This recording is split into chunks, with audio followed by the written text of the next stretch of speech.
Hello students, welcome to my channel study point. तो हम slit lamp पढ़ रहे थे, जिसमें ये हमारा थर्ड पार्ट है, जिसमें मैंने इल्यूमिनेशंस के बारे में बताया है कि कौन सी इल्यूमिनेशंस होती हैं जिनके यूज़ से हम जो है वो एग्ज़ामिनेशन जो होता है स्लिट लैम्प से, वो कौन कौन सी इल्यूमिनेशन के द्वारा होता है, कौन कौन सी इल्यूमिनेशन यूज़ की जाती है, उसके बारे में बताया। ठीक है, ये इल्यूमिनेशंस भी दो पार्ट में पढ़ेंगे, जिसका ये इल्यूमिनेशंस का फर्स्ट पार्ट है। ठीक है, और इसमें दो इल्यूमिनेशंस जो हैं वो मैंने बताई हैं। नेक्स्ट स्लाइड है अपना मेथड्स ऑफ एग्जामिनेशन या टाइप्स ऑफ इल्यूमिनेशन। ठीक है, basically there are 7 types of illumination used during slit lamp examination. कितनी इल्यूमिनेशंस यूज़ करी जाती हैं स्लिट लैम्प एग्जामिनेशन के दौरान? 7 तरह की। ठीक है, नेक्स्ट पॉइंट है इट इज़ डिस्क्राइब्ड बाय बर्लिनियर। बर्लिनियर नाम से जो साइंटिस्ट हैं, उन्होंने इस इल्यूमिनेशंस को क्या डिस्कवर करा है, डिस्क्राइब करा है, बताया है। ठीक है, नेक्स्ट स्लाइड है। फर्स्ट जो इल्यूमिनेशन है वो है diffuse illumination, then direct focal illumination. Direct focal illumination है तो इनडायरेक्ट फोकल इल्यूमिनेशन भी होगा। थर्ड है फोर्थ है रेट्रो इल्यूमिनेशन, फिफ्थ है specular reflection, sixth sclerotic scatter and seventh क्या है ऑसिलेटिंग इल्यूमिनेशन है। ठीक है, इस पार्ट में हम दो इल्यूमिनेशंस पढ़ेंगे, डिफ्यूज इल्यूमिनेशन और डायरेक्ट फोकल इल्यूमिनेशन, क्योंकि इल्यूमिनेशंस इम्पॉर्टेंट हैं और मोस्ट ऑफ द टाइम ये यूज़ करी जाती हैं। ठीक है, नेक्स्ट स्लाइड है डिफ्यूज इल्यूमिनेशन। तो इसका सेटअप कैसे होता है? Microscope is position directly in front of the patient's eye at 0 degree and light focused on the anterior of cornea. यानी कि माइक्रोस्कोप तो है वो इन फ्रंट ऑफ आई होगा 0 डिग्री पे, कोई एंगल नहीं रखना है, और जो लाइट होगी वो फोकस कहाँ होगी? कॉर्निया पे, एंटीरियर ऑफ कॉर्निया, कॉर्निया के ऊपर। ठीक है, और सेकेंड पॉइंट है angle between microscope and illumination should be 30 degree to 40 degree. अब इसमें कंफ्यूज नहीं होना है। माइक्रोस्कोप जो है वो पेशेंट की आई से, यानी कि उसका कोई एंगल नहीं बनाना, पेशेंट की आई के बिल्कुल सामने होगा 0 डिग्री पर। लेकिन हमने स्लिट लैम्प में देखा था हमारा माइक्रोस्कोप अलग होता है, इल्यूमिनेशन सिस्टम अलग होता है। ठीक है, तो माइक्रोस्कोप और इल्यूमिनेशन सिस्टम के बीच में कितना एंगल होना चाहिए? 30 डिग्री टू 40 डिग्री का एंगल होना चाहिए। ठीक है, नेक्स्ट स्लाइड में मैंने वो डायग्राम है, उससे इजी हो जाएगा। ठीक है, ये डायग्राम जो है इसमें ये है कि ये लाइट बीम है। ठीक है, ये लाइट सोर्स है, तो ये लाइट सोर्स है जिससे ये लाइट बीम यहाँ तक जा रही है। ठीक है, यहाँ तक लाइट बीम जा रही है, और ये फिर इतना क्या हो जाता है? फील्ड ऑफ विजन हो जाता है। ठीक है, फील्ड ऑफ व्यू हो जाता है कि माइक्रोस्कोप से इतना इतना एरिया जो है वो देखा जा सकता है। ठीक है, और ये लाइट सोर्स है और ये माइक्रोस्कोप, और लाइट सोर्स और माइक्रोस्कोप के बीच में कितने का एंगल है? 30 डिग्री टू 40 डिग्री है ना, 45 डिग्री तक का एंगल क्या है? रखना होता है। ठीक है, क्या लिखा हुआ है? Slit width should be large. तो ये स्लिट की जो विड्थ है वो लार्ज है। ठीक है, और filters to be use is diffusing filter. Diffuse illumination है तो फिल्टर्स भी क्या? डिफ्यूजिंग फिल्टर यूज़ करे जाते हैं। Magnification use is low to medium and illumination should be medium to high. ठीक है, मैग्नीफिकेशन जो होता है वो लो से मीडियम होता है, लो से मीडियम जब जाते हैं तो फोकस अच्छे से होता है। ठीक है, और इल्यूमिनेशन जो है वो मीडियम से हाई होना चाहिए। ठीक है, नेक्स्ट स्लाइड है यूजेस क्या क्या है इसके। Journal view of anterior I, eyelids हो गए, लिड मार्जिन हो गया, कॉर्नियल स्कार्स एंड टीयर डेब्राइज जो हो गए। ठीक है, ये एंटीरियर ऑफ कॉर्निया पे अपन लाइट जो है, इल्यूमिनेशन जो है वो फोकस उस पर करा जाता है। ठीक है, ये इसका व्यू क्या आ जाता है? एंटीरियर आई, यानी कि आई लिड जो हो गया, लिड मार्जिन हो गया, कोई भी कॉर्नियल स्कार्स हैं या टीयर फिल्म में जो हैं डेब्रीज हैं वो भी देखे जा सकते हैं। ठीक है, कॉन्टैक्ट लेंस फिटिंग में भी डिफ्यूज इल्यूमिनेशन का यूज़ करा जाता है। ठीक है, cobalt blue filters and fluorescence sodium permits evaluation of corneal and conjunctival epithelium and tear breakup time. ठीक है, तो ये भी इसका हो जाता है। कोबाल्ट ब्लू फिल्टर्स जो होते हैं हमने सेकंड उसमें पार्ट में भी पढ़ा था। ठीक है। कोबाल्ट ब्लू फिल्टर्स के बारे में, फ्लोरोसेंट सोडियम जो होते हैं कॉर्नियल और कंजक्टिवल एपिथेलियम का जब इवेल्यूशन करना होता है तो डिफ्यूज इल्यूमिनेशन में किया जाता है। ठीक है। नेक्स्ट स्लाइड है डायरेक्ट फोकल इल्यूमिनेशन। तो डिफ्यूज इल्यूमिनेशन इतना ही था। इसमें हमें डिफ्यूज इल्यूमिनेशन में क्या पढ़ना है, डिफ्यूज इल्यूमिनेशन का सेटअप, ठीक है, और उसके यूजेस। ठीक है। फिर आगे है direct focal illumination. In this technique, the slit beam is regulated until it coincide with the exact focus of the microscope. ठीक है। उसमें क्या था, डिफ्यूज एल्यूमिनेशन में लार्ज थी बीम, जो थी बीम की विड्थ जो थी लार्ज थी। इसमें ऐसा नहीं है। इसमें देखो डायग्राम में कैसे बनाया हुआ है कि लाइट बीम जो है वो एग्जैक्ट फोकस हो रही है, यहाँ फोकस हो रही है, और फील्ड ऑफ व्यू भी क्या है, बिल्कुल यहाँ है, कोइंसाइड। ठीक है। यानी कि इस टेक्निक में क्या होता है, स्लिट बीम को रेगुलेट करा जाता है जब तक कि वो एग्जैक्ट फोकस पर नहीं आ जाए माइक्रोस्कोप की। ठीक है। यानी कि जहाँ हम माइक्रोस्कोप से जहाँ जिस एरिया को फोकस करना है तो लाइट बीम भी क्या वहीं पे होगी। तो ये डायरेक्ट हो गया, डायरेक्ट फोकल इल्यूमिनेशन हो गई है। ठीक है। Light is directed as narrow slit at an oblique angle 30 degree to 40 degree. ठीक है। तो ये ऑब्लीक एंगल है एक 30 डिग्री टू 40 डिग्री का जो बताया हुआ है ना। नेक्स्ट स्लाइड है heterogeneous tissue like cornea and lens disperse light and become visible as bright object against a dark background। ठीक है। हेट्रोजेनियस टिश्यू कौन से होते हैं, जिनमें काफ़ी सारे लेयर्स होते हैं। जैसे लेंस हेट्रोजेनियस है, उसमें लेयर्स होते हैं। कॉर्निया हेट्रोजेनियस, उसमें लेयर्स होते हैं ना। होमोजेनियस यानी कि एक जैसा, लेकिन कॉर्निया और लेंस ऐसा नहीं होता है। लेंस में एंटीरियर कैप्सूल होता है, देन एपिथेलियम होती हैं, तो ये अलग अलग है। ठीक है। और कॉर्निया में भी एपिथेलियम होती है, लास्ट में एंडोथेलियम जो होता है लेयर उसका, तो वो भी एक दूसरे से अलग अलग है, सेम प्रॉपर्टीज़ नहीं है। तो ये हेट्रोजेनस टिश्यू होते हैं। ठीक है। ऐसे टिश्यू क्या करते हैं, लाइट को डिस्पर्स करते हैं। ठीक है। यानी कि लाइट फैलती है and become visible as bright object against a dark background. और ऐसा विजिबल होता है जैसे डार्क बैकग्राउंड में कोई ब्राइट ऑब्जेक्ट जो है वो, जैसे पूरा ब्लैक एक कवर है, उसके ऊपर एक वाइट डॉट है, तो वो अपने आप ही जो है वो ब्राइट होगा। उस तरीके से ये क्या होते हैं, लाइट को डिस्पर्स करके ऐसे शो होते हैं। ठीक है। सेकंड पॉइंट है this examination is carried out utilising 3 slit beam effect on the transparent structures. ठीक है। अपना कॉर्निया जो है वो ट्रांसपेरेंट होता है, लेंस भी इनिशियली ट्रांसपेरेंट होता है। ठीक है। तो 3 स्लिट बीम इफेक्ट हैं जिनसे क्या इनको एग्जामिन करा जा सकता है। फर्स्ट क्या है, ऑप्टिकल सेक्शन, दूसरा है पैरेललोपाइप्ड, और तीसरा है कॉनिकल बीम इफेक्ट। अब इनके बारे में पढ़ेंगे। नेक्स्ट स्लाइड है ऑप्टिकल सेक्शन। ठीक है। Optical section is produced by a very narrow slit beam focused obliquely. यानी कि बहुत ही नैरो एक स्लिट बीम होती है। ऑप्टिकल सेक्शन जब होता है, जो ये बीम जब यूज़ करी जाती है तो बहुत ही नैरो स्लिट बीम होती है जो ऑब्लिकली फोकस्ड होती है। ऑब्लिकली यानी कि तिरछा, है ना।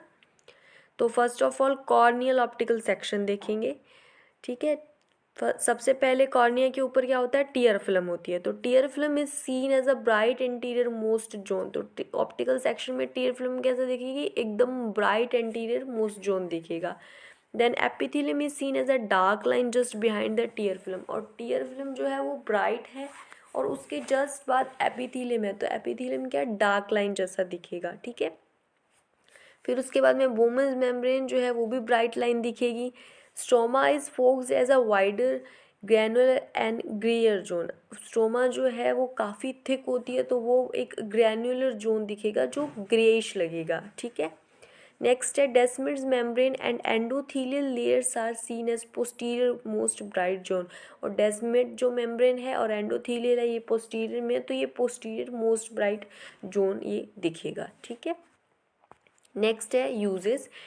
It gives useful information about क्या क्या चेंजेस इन कॉर्नियल कर्वेचर। यानी कि जो ऑप्टिकल सेक्शन जो डायरेक्ट जो फोकल इल्यूमिनेशन है उसका जब ऑप्टिकल सेक्शन यूज़ किया जाता है कॉर्निया के ऊपर, ठीक है, कॉर्नियल ऑप्टिकल सेक्शन है, तो क्या क्या इंफॉर्मेशन मिलती है। कॉर्नियल कर्वेचर में चेंजेस वी कैन नो और सेकंड जो है चेंजेस इन कॉर्नियल थिकनेस, उसके बाद है डेप्थ ऑफ कॉर्नियल पैथोलॉजीज जैसे लोकेशन ऑफ फॉरेन बॉडी, और फोर्थ है anterior chamber angle grading by Van Herick method. ठीक है, यानी कि वॉन हेनरिक एक मेथड है जो इस डायरेक्ट फोकल इल्यूमिनेशन से एंटीरियर चैम्बर के एंगल की ग्रेडिंग भी करी जा सकती है। तो इसमें क्या डिफरेंस होता है, जैसे एंटीरियर चैम्बर के एंगल जो है वो गोनियोस्कोपी से भी करे जाते हैं, लेकिन वॉन हेनरिक मेथड और गोनियोस्कोपी में क्या फ़र्क है, जो वॉन हेनरिक मेथड है वो नेज़ल और टेम्पोरल एंगल ही हमें बताता है, लेकिन जो गोनियोस्कोपी है वो ऑल जो एंटीरियर जो चैम्बर है उसके एंगल को बताता है। ठीक है, नेक्स्ट स्लाइड है ऑप्टिकल सेक्शन ऑफ लेंस। तो ये कॉर्निया का ऑप्टिकल सेक्शन कंप्लीट हो गया। Optical section of lens, this is valuable examination for exact location of any opacity in lens from front to backward, यानी कि जब हमें लेंस में कोई ओपेसिटी किसी चीज़ को नोट करना है तो हम ऑप्टिकल सेक्शन ऑफ लेंस जो इल्यूमिनेशन है उसका यूज़ करते हैं। ठीक है, फर्स्ट ऑफ ऑल है क्या, एंटीरियर कैप्सूल। ठीक है, ये डायग्राम में भी बताया हुआ है एंटीरियर कैप्सूल। फिर उसके बाद में है फर्स्ट कॉर्टिकल क्लियर जोन। ठीक है, ये पार्ट बताए हुए हैं, ऑप्टिकल सेक्शन बताए हुए हैं कौन कौन से, यानी कि कैसे एग्जामिन करना है। तो सबसे पहले एंटीरियर कैप्सूल होता है लेंस में।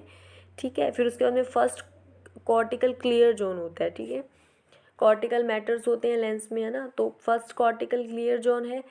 थर्ड क्या, a bright narrow scattering zone, जिसको क्या कहते हैं, फर्स्ट जोन ऑफ डिसजंक्शन कहते हैं। ठीक है, ब्राइट होता है, नैरो स्कैटरिंग जोन, स्कैटरिंग यानी कि लाइट को स्कैटर करना, लाइट को फैलाना, है ना, तो एक ब्राइट नैरो स्कैटरिंग जोन होता है जो लाइट को फैलाता है। ठीक है, इसको फर्स्ट जोन ऑफ डिस्कशन क्यों कहते हैं, क्योंकि उसके आगे है सेकंड कॉर्टिकल जोन। तो ये फर्स्ट कॉर्टिकल जोन को सेकंड कॉर्टिकल जोन से क्या है, अलग कर रहा है। ठीक है, तो इसको फर्स्ट जोन ऑफ डिसजंक्शन भी बोला जा सकता है। आगे है light scattering zone of deep cortex जो C3 है। ठीक है, उसके बाद में डीप कॉर्टेक्स होता है, वो भी लाइट स्कैटरिंग है। उसके बाद में है clear zone of deep cortex, तो ये क्लियर जोन है, ये बिल्कुल क्लियर होता है, ये लाइट स्कैटर नहीं कर रहा है। उसके बाद है nucleus which follows the clear zone of cortex represents the prenatal part of lens, यानी कि सबसे पहले जो लेंस जब बनता है तो सबसे पहले क्या है, न्यूक्लियस बनता है। तो न्यूक्लियस क्या है, लेंस का प्रीनेटल पार्ट है। ठीक है, जो सबसे एंटीरियर है, सबसे सबसे इनर है, इनर मोस्ट जो है वो न्यूक्लियस है। ठीक है, क्योंकि सबसे पहले यही बनता है, बाकी की जो है वो आगे ग्रो जब करता है लेंस तब ये बनता है। ठीक है, नेक्स्ट स्लाइड है the entire optical section of the lens cannot be focused in one field and thus the microscope needs to be shifted forwards to focus more posterior layers, यानी कि जो entire optical सेक्शन जो है lens का एक ही जगह पे एक ही फील्ड से नहीं देख सकते हैं, माइक्रोस्कोप को शिफ्ट करना पड़ेगा आगे। ठीक है, फोकस करने के लिए, पोस्टीरियर लेयर्स को देखने के लिए।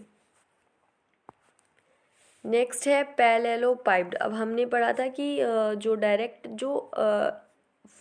फोकल जो इल्यूमिनेशन है उसके तीन टाइप होते हैं, तीन स्लिट बीम इफेक्ट होते हैं। ऑप्टिकल सेक्शन, जिसमें ऑप्टिकल सेक्शन में ऑप्टिकल सेक्शन ऑफ कॉर्निया पढ़ा, ऑप्टिकल सेक्शन ऑफ लेंस पढ़ा। ठीक है, अब पैरेललोपाइप्ड पढ़ेंगे।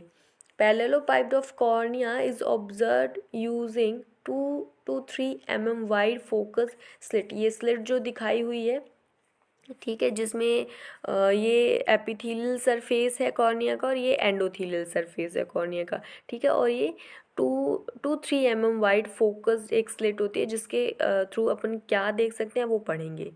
ठीक है, the light source should be 45 degree to 60 degree temporally and directed on to pupil. ठीक है, क्या इसका सेटअप बताया हुआ है कि जो लाइट सोर्स है वो 45 डिग्री या 60 डिग्री टेम्पोरल होना चाहिए और डायरेक्टेड ऑन टू प्यूपिल, यानी कि जो लाइट होगी वो प्यूपिल पर फोकस करना चाहिए। And the room should be dark, और रूम क्या होना चाहिए, डार्क होना चाहिए। ठीक है, नेक्स्ट स्लाइड है यूजेस क्या है इस पैरेललोपाइप्ड के। Pathologies of epithelium and stroma are better observed under this illumination. इस एल्यूमिनेशन से एपिथेलियम या स्ट्रोमा की जो पैथोलॉजीज हैं वो इजीली और अच्छे तरीके से ऑब्जर्व की जा सकती हैं। कॉर्नियल स्कार और infiltrates appear brighter then surroundings because they have more density. क्या मतलब हुआ इस चीज़ का, यानी कि अगर कॉर्निया पे स्कार है तो जो स्कार या इन्फ्लेटेड्स होते हैं उनकी कॉर्निया से जो डेंसिटी है वो ज़्यादा होती है, ठीक है। तो इसलिए सराउंडिंग्स से वो अपीयर क्या होंगे, ब्राइटर, यानी कि ब्राइट दिखेंगे, ठीक है। नेक्स्ट है flares and cells in anterior chamber are graded by using parallelepiped 2 mm wide into 4 mm high. ये उसकी विड्थ और हाइट बताई हुई है, यानी कि 2 mm वाइड होनी चाहिए और पैरेललोपाइप्ड और 4 mm हाई होनी चाहिए जब हम एंटीरियर चैम्बर में फ्लेयर्स या सेल को ग्रेडिंग जब करनी हो, ठीक है।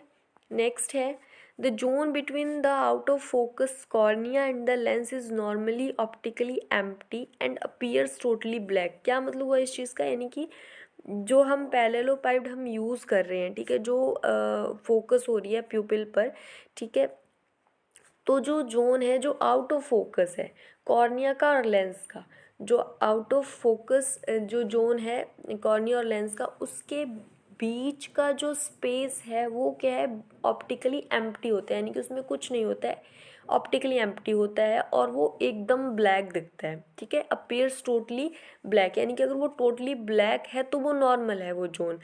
लेकिन अगर फ्लेयर्स हैं, ठीक है, फ्लेयर्स make the normally optically empty zone appear milky और ग्रे। अगर वो नॉर्मली ऑप्टिकली जो एम्प्टी जोन है वो मिल्की या ग्रे दिख रहा है तो उसमें क्या है, फ्लेयर्स हैं। फ्लेयर्स इस जोन को इसको ब्लैक से मिल्की या ग्रेइश कर देते हैं, तो वो एक प्रेजेंस जो है वो पता चल जाती है कि the white blood cells will reflect the light and be seen as white dots floating in the anterior chamber। अगर white blood cells हैं तो वो भी लाइट्स को क्या रिफ्लेक्ट करेंगी और एंटीरियर चैम्बर में वाइट डॉट्स जो है वो फ्लोट करते हुए नजर आएंगी, ठीक है। नेक्स्ट स्लाइड है कॉनिकल बीम। तो ये लास्ट है उसका स्लिट बीम इफेक्ट जो है डायरेक्ट फोकल इल्यूमिनेशन के, उसका लास्ट स्लिट बीम क्या है, ये है कॉनिकल बीम है। Conical beam is a small circular beam use to examine the presence of aqueous flare. ये जो हमने अभी पढ़ा, एक्वस फ्लेयर जो होते हैं एंटीरियर चैम्बर में एक्वस ह्यूमर होता है, अगर उसमें फ्लेयर्स हैं तो वो कॉनिकल बीम से और भी अच्छे तरीके से क्या एग्जामिन किए जा सकते हैं। तो बीम कैसा होना चाहिए, स्मॉल सर्कुलर पैटर्न होना चाहिए, लाइट सोर्स जो है 45 डिग्री टू 60 डिग्री टेम्पोरल होना चाहिए and directed into the pupil, ठीक है। और बाय माइक्रोस्कोप जो है वो directly in front of the eye होना चाहिए। Magnification should be high, magnification क्या होना चाहिए, हाई होना चाहिए, ठीक है। नेक्स्ट स्लाइड है ये, इसमें जो कॉनिकल बीम जो है वो दिखाई हुई है मैंने, ठीक है। जैसे ये जो है ये लाइट सोर्स है, ठीक है, जिसमें लाइट बीम जो है ये बिल्कुल प्यूपिल से ये क्या है एंटीरियर चैम्बर में जा रही है, ठीक है। और ये जो माइक्रोस्कोप है वो बिल्कुल यहाँ पर फोकस हो रहा है, ठीक है, यहाँ पर फोकस हो रहा है, ओके। तो फोकसिंग आगे बताई हुई है। Beam is focused between the cornea and the anterior lens surface. Beam कहाँ फोकस होनी चाहिए, कॉर्निया और एंटीरियर लेंस सरफेस के बीच, and the dark zone between cornea and lens is observed. तो जो कॉर्निया और लेंस के बीच का डार्क जोन है वो ऑब्जर्व होगा, जो हमने पैरेललोपाइड में पढ़ा था कि out of focus cornea and जो लेंस के बीच है वो क्या होता है, ब्लैक होता है टोटली, क्योंकि वो नॉर्मली ऑप्टिकली एम्प्टी होता है, ठीक है। This zone is normally optically empty, ये अभी जो मैंने बताया, and appears black, black show होता है।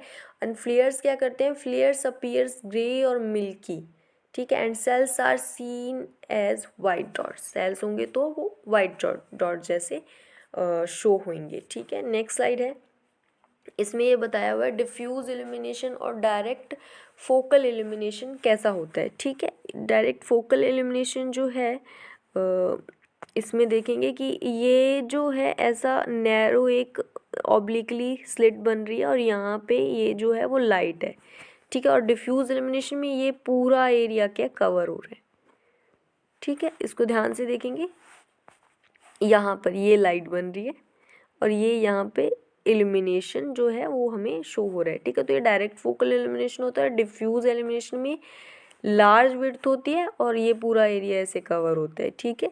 और अगर चीज़ों को जैसे माइनर से जो माइनर जो पैथोलॉजी होती है उनको अगर देखना होता है तो ये डायरेक्ट फोकल इल्यूमिनेशन का यूज़ किया जाता है। ठीक है, ओके स्टूडेंट्स, तो ये हमारी 2 एलिमिनेशन कंप्लीट हो चुकी हैं, डिफ्यूज़ एलिमिनेशन और डायरेक्ट फोकल एलिमिनेशन। आगे की जो एलिमिनेशन है वो नेक्स्ट पार्ट में पढ़ेंगे। ठीक है, आई होप ये लेसन जो है, चैप्टर जो है आपको समझ में आया होगा। अगर समझ में आया है तो कमेंट ज़रूर करें, मुझे बताएं। ठीक है।